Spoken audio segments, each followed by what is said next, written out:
Почитувани, како што знаете, минатата недела се објави веста дека председателот Стево Пентаровски ги додели 12 инженерски прстени на најуспешните дипломци на факултетите во Македонија. Имено меѓу нив, меѓу 12 мината, беше и нашата Ана Тодорова, струмичанка, меѓутоа дипломиран градежен инженер. Ана, честитки пред се за наградата. Верувам дека е прекрасно чувството да се биде избрана во оваа мала група на најдобри инженери во Македонија за 2022. Ви благодарам за поканата. Така.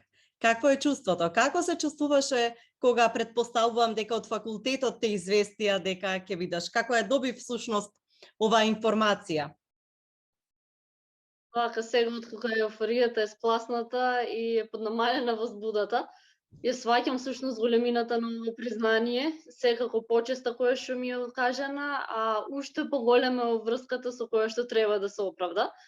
Најпрви ме извести од градежен факултет со самото поднесување на документите, свесни за досегашниот успех, така да најпрви ја добив информацијата од градеж. Така, значи претходно беше подготвена, знаеше дека влегуваш во оваа така наречена трка. Како реагираат твоите? Срекни ли беа твоите, пред се мислам на факултетот, меѓутоа и на твоето семејство? Какви се реакциите? Апсолутно пресрекни. Знаете, да ги видевте во Вила Водно, нивниот сјај во очите беа превозбудени. Мислам дека самата манифестација беше повеќе за нив, отколку што беше за мене. Предпоставуваме, да. Ана, како ја одбра оваа професија? Верувам дека деновиве ова прашање честопати да го поставувале, меѓутоа, дали станува збор за некоја љубов која што со години можеби се ја негувала кон градежништвото, или низ годините на образование се оформи како идеја, како желба што би сакала да студираш? Тоа за мене беше од секогаш некако предетерминирано. Татко ми е електроинженер кој што уште од мали нозе ме насочуваше кон енигмите на природните науки, со кои што секогаш решававме заедно математички задачи. Сестра ми е магистриран архитект и некако впуштање во градежништвото изгледаше како некоја логичен следен чекор за мене. Има ли предности да се биде жена градежен инженер, особено, или има пак и недостатоци, особено во малите економии како што е нашата? Така, првично, ниту е пречка, ниту пак е потик. Сето тоа дали е недостаток или пак предност го ствараме само во нашите глави. Исто како секоја друга професија, се додека си со соодветни компетенции, другото е занемарливо. Не знам, можеби имам среќа што не сум родена во 17 век, па затоа и оваа реченица вака изгледа логично. Неверојатно. Затоа што се уште постојат во малите земји и стереотипи кои што те следат ли понекогаш стереотипите? Повеќе во таа насока е ова прашање, дали се соочуваш, како се справуваш со нив? Не толку колку што мислам дека се очекува. Неверојатно не очекуваат жена инженер, ама се додека не им се дава големо внимание, неверојатно и не постојат.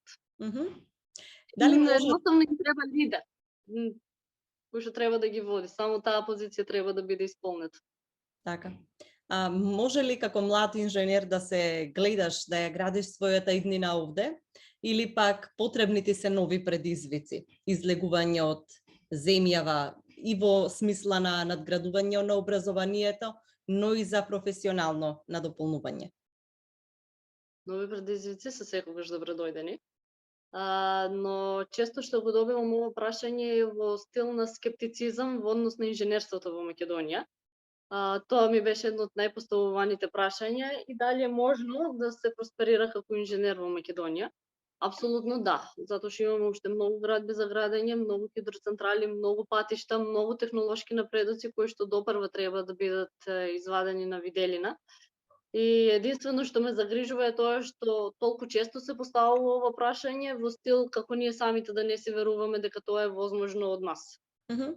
Меѓутоа имаме силен одлив на младиот дипломиран кадар и ова е навистина логично прашање токму од тие причини, затоа што младите најчесто се гледаат себе си, тоа впрочем го покажуваат и сите анкети кои што се правени со младите луѓе во земјава. Токму затоа, што би ти како млада личност, како млад дипломиран кадар, што препорачуваш да се направи за да се намали овој тренд на одлевање на умните луѓе? Вака, секако значи дека поголеми вклучување во институциите, поголемо вклучување во компаниите, но и соодветен надомест за тоа. Но од друга страна, ќе речам дека миграцијата на квалификуван технички кадар не е појава само кај нас, туку тоа е појава на светско ниво. Едноставно сите имаат потреба за нов предизвик и квалификуваниот технички кадар мигрира на некое друго место со стек да се здобие со нови знаења, нови компетенции, нови сваќања, но главното прашање во овој случај би било како тие луѓе кои што ќе излезат од нашата држава да ги вратиме назад во татковината со цел да придонесат овде. Тоа е, мислам, потешко прашање и тука треба повеќе да се задржиме во однос на обработка како да ги вратиме тие луѓе со цел да придонесат за нашата татковина. Кога ја примевме информацијата дека си ти една од избраните млади инженери во овие 12 неуспешни, како што би рекле, за оваа година, го забележавме високиот просек 9,98 и несомнено беше да се постави прашањето кој предмет ја лиши Ана од 10,00. Требаше да биде малку пошарено. Именно станува збор за предметот моделирање во комунална хидротехника. Идејата беше да се направи симулационен модел, софтверски модел, со кој што ќе се димензионира водовод. Сега, заслужив за 9, добив 9. Не одлучив да не го преполагам предметот, имав некако помалку време, така да нека биде малку уверението со положени испити малку пошарено. Ана, во која година беше тој предмет? Дали беше сега на крајот од студирањето, можеби кога имаше и повеќе ангажмани? Последната година, да. Кога бевме онлайн, кога се функционираше на некој подруг начин. Да. Ова прашање не го подготвував претходно, но ти сега го спомна онлайн студирањето. Чувствуваш ли некаков недостаток или можеби имаше одредени предности тоа што дел од студиите, особено за овие технички факултети? Како влијаеше онлайн предавањето? Дефинитивно лошо. Вака, можеби за нас кои што бевме во подминатите години, каде што се работевме преку компјутер, не се забележуваше толку многу. Но уште не можам да сватам како студентите од прва и втора година, каде што се работи со директно присуство на факултет, уште не можам да сватам како функционираат тие студенти. Дури некои не знаат каде се наоѓа факултетот. Мислам, таква беше ситуацијата. Не е никој да се обвини, но едноставно најверојатно тоа ќе предизвика послаб кадар или подруг поглед кон студирањето. Тоа е тоа. Така. Кои се твоите најдраги приказни од студирањето? Колку ти како студент беше задоволна од концептот на македонското високо образование? Така, студирањето на сите наврзува со еден куп драги моменти. Се знае дека студирањето на градежен или на архитектура, голем дел од времето го поминуваме на факултетот. Понекогаш ноќите ги преспиваме на факултет, подготвувајќи некој предмет кој што треба да го предадеме следниот ден. Така да на тој начин се креираат и пријателства кои што траат за цел живот. На тој начин се зближуваме сите студенти еден со друг, за разлика од некои факултети кои што се насочени на социјални науки. Во однос на концептот на високото образование, би рекла дека најмногу ни недостасува повеќе практична насока и можност за истражувачки работи. Сега, но не и дека нудиме лошо високо образование. Тоа е факт затоа што, особено на Универзитетот Свети Кирил и Методи, затоа што има многу истакнати интелектуалци кои што излегле од овие факултети, а исто така да направам паралела, еден семестар учев во Брно, Чешка, така да би рекла дека кај нас учев повеќе отколку таму. Што беше таму? Таму имаше повеќе пракса, претпоставувам. Таму имаше повеќе пракса, но не беше толку напорно колку што беше кај нас. Навистина би рекла дека овде учиме повеќе. Можеби така беше затоа што бевме интернационални студенти. Не можам да бидам сигурна. Но генерално тоа е впечатокот. Кај нас учевме повеќе. При тоа на крај излеговме со исти оценки. Така. Имаме информации дека во моментов си ангажирана заедно со тим странски инженери на брана Отиња. Што точно работиш таму? Да, моментално сум вклучена во тимот за изградба на брана Отиња. Работам како хидроградежен инженер со задача за техничка координација и техничка поддршка на главниот проект менеджер, некако така се ориентираме. Имено сакам да напоменам дека иако се вклучени странски инженери, главните носители на проектот се македонци, да не ги запоставуваме.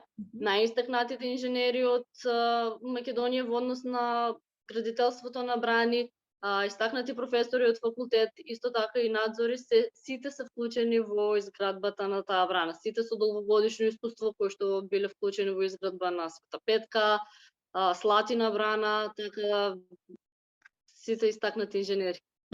Колку тоа искуство тебе ти значи со оглед дека си млад инженер кој што допрва ќе треба да се докажува?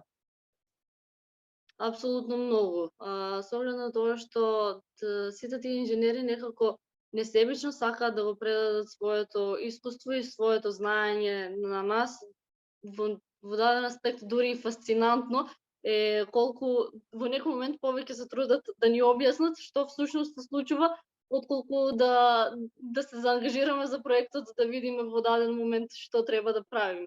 Навистина се трудат да дадат се од себе. Така. Кои се проектите на кои што ти би сакала да работиш во иднина како градежен инженер? Имаш ли еве какво портфолио би сакала да изградиш? Апсолутно. Така, на градежен завршив хидротехничка насока, особено во инженерството за брани. Магистерскиот труд ми беше за изработка на симулационен модел за Чебрани галиште. Така се враќаме на таа вечна тема за Чебрани галиште. И би била среќна барем за некоја генерација дека овие две акумулации ќе дојдат на виделина, затоа што мислам дека се едни од најзначајните проекти што може да се сметат за нашата држава. Би била среќна тоа да се случи. И какви се плановите еве за понатамошен и образовен и професионален развој? Имаш ли некои точки мапирано кои што би сакала еве да почнеш да ги остваруваш? Така, во однос на плановите за иднина, светот е пред мене, можностите се отворени. Се стремам да продолжам во сферата на понатамошна едукација, па едноставно останува да видиме како ќе резултираат оние неколку непознати во животната равенка и да се чекори храбро по избраниот пат. За сега толку. Ти благодарам многу. Се надевам дека сето она кое што ти е непознато во твојата животна равенка набрзо ќе биде не само што познато, туку и остварливо и ќе бидеш се разбира со нови предизвици и со нови успеси за кои што ќе можеме да зборуваме. Ви благодарам на поканата и ви благодарам на убавите зборови. Фала ти многу.